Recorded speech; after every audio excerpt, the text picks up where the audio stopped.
Reflecting back on the Dolphins offseason, you had free agency, the draft, the voluntary OTAs, mandatory minicamp. There are a vast number of topics and storylines to discuss, of course.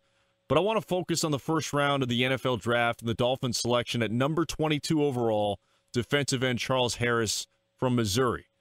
I'll begin with the disclaimer that I provided immediately following day 3 of the draft. Once the Dolphins had accumulated that 7-player draft class, that it's going to be at least 2 years before the entire class can be evaluated. And the same applies to Harris. So we need to go in it with the working knowledge that these guys need to develop and they need time to get out on the football field without a doubt.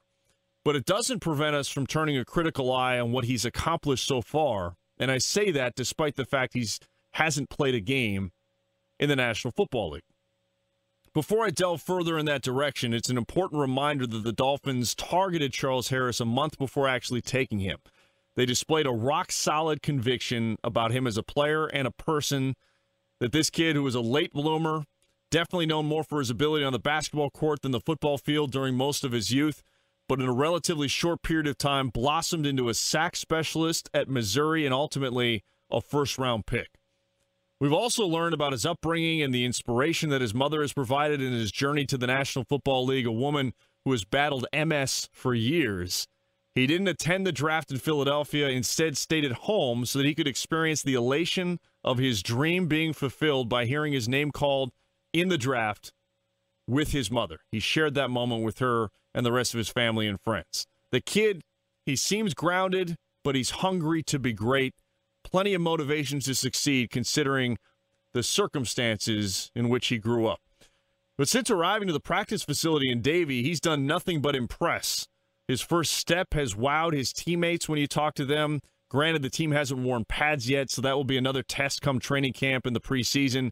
But his teammates have raved about his explosiveness and his get-off at the line of scrimmage.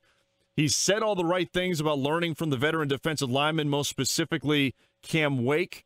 He has displayed the right attitude and willingness to take advice to get better. Quite frankly, it's refreshing. So many times we hear about these first-round picks who come in who have a sense of entitlement and they think they're the man. Charles Harris, I think, has a certain confidence about him, which you need to be great at that level, but he is willing to learn and learn from the best. By all accounts, he has done everything necessary up to this point, again, without any games being played, to do the right things, to impress his coaches and teammates, and to ultimately put himself in the best position possible to be prepared for his rookie season.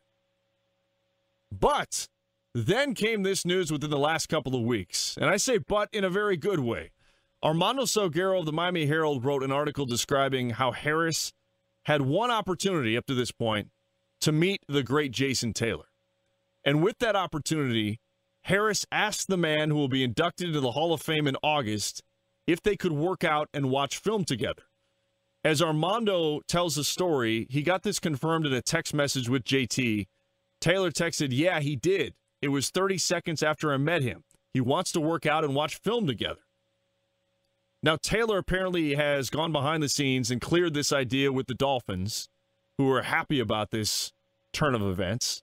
And knowing for all of us that a guy who authored 139.5 sacks in 17 seasons, the most of any Dolphins player, is going to be working with Charles Harris is tremendous. And Armando went on to describe how he asked Taylor how many other Dolphins rookie pass rushers ever asked him for tips and wanted to watch tape and work out with him. Taylor said, quote, "Ha, none," end quote. Now, in 2013, the Dolphins, of course, we all know, infamously traded up to select Dion Jordan with the number 3 pick in the NFL draft. There were a ton of comparisons made between Jordan and Jason Taylor because of their body types, the athleticism, the potential, and because they both played defensive end for the Miami Dolphins. Come to find out, Dion Jordan, unsurprisingly, never reached out to Jason Taylor. And not only that, we do know that he battled demons off the field and that his priority never was to be the best football player he could be. Meanwhile, Harris appears to be the exact opposite from an attitude standpoint and in terms of his aspirations. He said recently, quote, "I wanted to train with him," of Taylor. "He's a Hall of Famer. I just want to train with him, learn from him, get better under a legend," end quote. When I heard this, man, it got me pumped up. Don't get me wrong. It's not a necessity for highly drafted rookies to reach out to franchise legends at their respective positions. It's not an indication of whether the player will fulfill his potential and be a terrific player. It's not an end-all, be-all scenario. But to me, this is extremely encouraging. I'm giving Harris a lot of credit here because it takes some guts to approach a legendary figure like Taylor about this so soon after meeting him.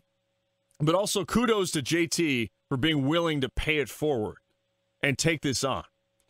On a related side note, I know for a fact it took a long while before Ryan Tannehill took Dan Marino up on his offer to provide advice and guidance, to watch film together. Marino has always been open and willing to work with the young quarterbacks the Dolphins have, in this case, a Ryan Tannehill, to provide any assistance that he possibly can. But Tannehill was slow on the take, and as we've seen, it's taken him a while to become comfortable as a leader with this team. So I think it's more about his personality than anything else.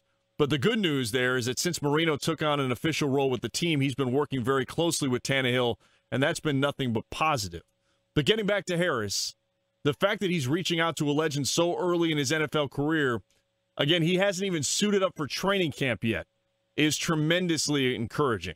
And to wrap up this thought, it may take a while before we can draw any grand conclusions about how good Charles Harris is as an NFL player, and we need to give him some time, and we need to be patient to a certain degree. But one thing is for certain.